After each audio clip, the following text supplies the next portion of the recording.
Assalamualaikum warahmatullahi wabarakatuh. Nah, kita ketemu lagi ya di video yang menampilkan penampilan dari anak-anak kita dalam menghafal surat An-Nazi'at ayat 1 sampai 23. Nah, kebetulan video ini mungkin belum hafal, tapi yang terpenting adalah kejujuran. Meskipun belum hafal, dia kelihatan betul membaca langsung ke Al-Qur'annya, tapi kami sangat reward dengan kejujuran anak ini. Dan mudah-mudahan nanti yang belum hafal ini bisa jadi hafal. Nah, kita saksikan ya bagaimana sih bacaan surat An-Nazi'at ayat 1 sampai 23 dari ananda kita Mutia Fadila Syafiq. Kepada Mutia Fadila Syafiq, kita persilakan. Assalamualaikum warahmatullahi wabarakatuh. A'udzu billahi minasyaitonir rajim. Bismillahirrahmanirrahim. Dengan nama Allah yang Maha Pengasih, Maha Penyayang. Wan-nazi'ati gharqa. Demi malaikat yang mencabut nyawa dengan keras. Wan-nasyitati nashta. Demi malaikat yang mencabut nyawa dengan lembut. Was-sabihati sabha. Demi malaikat yang turun dari langit dengan cepat. Fas-sabiqati sabqa. Dan malaikat yang mendahului dengan kencang. Fal-mudabbirati amra. Dan malaikat yang mengatur urusan dunia. Yauma tarjufur rajifah. Sungguh kamu akan dibangkitkan pada hari ketika tiupan pertama mengguncangkan alam. Tatba'uhar rajifah. Tiupan pertama itu diiringi oleh tiupan kedua. Qulubun yauma idzin wajifah. Hati manusia pada waktu itu merasa sangat takut. Absaruha khashi'ah. Pandangannya tunduk. Yaquluna inna lamarduduna fil hafirah. Orang-orang kafir berkata, apakah kita benar-benar akan dikembalikan kepada kehidupan yang semula? Aiza kunna izaman nakhirah. Apakah akan dibangkitkan juga apabila kita telah menjadi tulang belulang yang hancur? Qalu tilka izan karratun khashirah. Mereka berkata, kalau demikian itu adalah suatu pengambilan yang menguraikan. Fa'innama hiya zajratu wahidah. Maka pengambilan itu hanyalah dengan sekali tiupan saja. Faizahum bisahirah. Maka seketika itu mereka hidup kembali di bumi yang baru. Hal ataka hadisu Musa. Sudahkah sampai kepadamu Muhammad kisah Musa? Iz nadahu rabbuhu bil wadil muqaddasi tuwa. Ketika Tuhan memanggilnya Musa di lembah suci, yaitu lembah tua. Izhab ila fir'auna innahu tagha. Pergilah engkau kepada Fir'aun, sesungguhnya dia telah melampaui batas. Qalu hal laka ila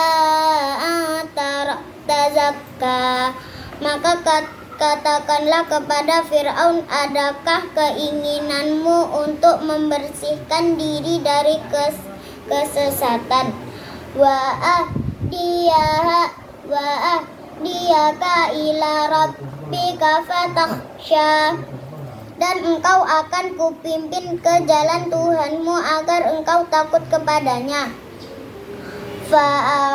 Fa'arahul ayatal kubra. Lalu Musa memperlihatkan kepadanya mukjizat yang besar. Fakazzaba wa asa, tetapi dia Fir'aun mendustakan dan mendurhakai. Summa adbara yas'a, kemudian dia berpaling.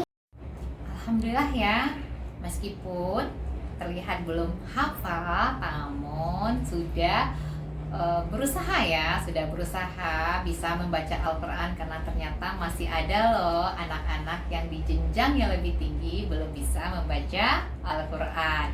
Meskipun belum hafal, tetapi sudah bisa ya minimal membaca Al-Quran dulu. Mudah-mudahan nanti Ananda Mutia bisa lebih semangat lagi dan bisa menjadi penghafal Al-Quran. Yuk kita intip apa sih keutamaan menghafal Al-Quran. Nah, menghafal Al-Quran memiliki banyak keutamaan dan hikmah, baik di dunia maupun di akhirat. Beberapa di antaranya adalah yang pertama, mendapatkan syafaat di hari kiamat. Terus derajat yang tinggi di surga, kedudukan mulia di sisi Allah, serta keberkahan dalam hidup. Selain itu, menghafal Al-Quran juga dapat meningkatkan kecerdasan, daya ingat, dan ketenangan hati. Nah, beberapa hikmah menghafal Al-Quran kita rinci lagi ya. Nah, ada keutamaan di akhirat, ada juga keutamaan di dunia. Yuk kita intip dulu apa sih hikmahnya menghafal atau menjadi hafiz Al-Quran untuk keutamaan di akhirat. Yang pertama, seperti yang disampaikan tadi, kita akan mendapatkan syafaat di hari kiamat. Al-Quran akan menjadi penolong bagi para penghafalnya di hari kiamat, memberikan syafaat dan pertolongan di saat yang paling dibutuhkan, ya kan? Karena di hari akhirat nanti orang tua kita, teman kita, kerabat kita, siapapun tidak akan bisa membantu kita lagi. Nah, jadi Al-Quran nanti bagi yang hafal, bagi yang rajin membaca Al-Quran, insya Allah ada syafaat. Begitu juga dengan Anda Mutia, walaupun belum hafal tetapi sudah bisa melancar membaca Al-Quran, insya Allah akan menjadi syafaat. Begitu juga kita semua yang lebih semangat lagi. Yang kedua, derajat yang tinggi di surga. Allah Subhanahu wa Ta'ala menjanjikan derajat yang tinggi di surga bagi mereka yang menghafal dan mengamalkannya. Oke, catat ya, gak cuma hafal tetapi diamalkan. Makanya kita minta kenapa ada menghafal ayat serta artinya. Kalau ayat saja kita tidak tahu artinya, maka kita tidak bisa mengamalkan karena kita tidak paham. Yang ketiga, kedudukan mulia di sisi Allah. Penghafal Al-Quran akan ditempatkan bersama para malaikat yang mulia dan taat kepada Allah. Masya Allah, Insya Allah ya. Yang keempat, mahkota kehormatan. Orang tua penghafal Al-Quran juga akan mendapatkan mahkota kehormatan dari cahaya yang sangat terang. Nanti kalau di akhirat, bagi anak-anak yang menghafal Al-Quran, insya Allah akan mengalukan mahkota di kepala orang tuanya. Itu tentunya mahkota yang akan memberikan kehormatan bagi orang tuanya. Terus juga akan meraih ridha Allah. Menghafal Al-Quran adalah salah satu cara untuk mendapatkan ridha Allah dan meningkatkan kedekatan kepada Allah Subhanahu wa Ta'ala. Nah, itu dia tadi ada 5 hikmah dari menjadi menghafal Al-Quran untuk dari sisi akhiratnya. Nah, kita kan sering ini ya, kalau tidak ada sisi dunia biasanya tidak semangat. Yuk kita intip apa itu sisi dunia. Yang pertama, meningkatkan kecerdasan dan daya ingat. Yang kedua, ketenangan hati. Yang ketiga, keberkahan dalam hidup. Yang keempat, menjadi contoh terbaik. Terus mendapatkan pahala berlipat ganda dan memperkuat iman dan takwa. Nah, terus yang terpenting bagi kita adalah bahwa menghafal Al-Quran yang terpenting adalah memastikan hafalan Al-Quran kita tidak hilang. Bagaimana caranya? Dengan cara memurajaah. Begitu ya.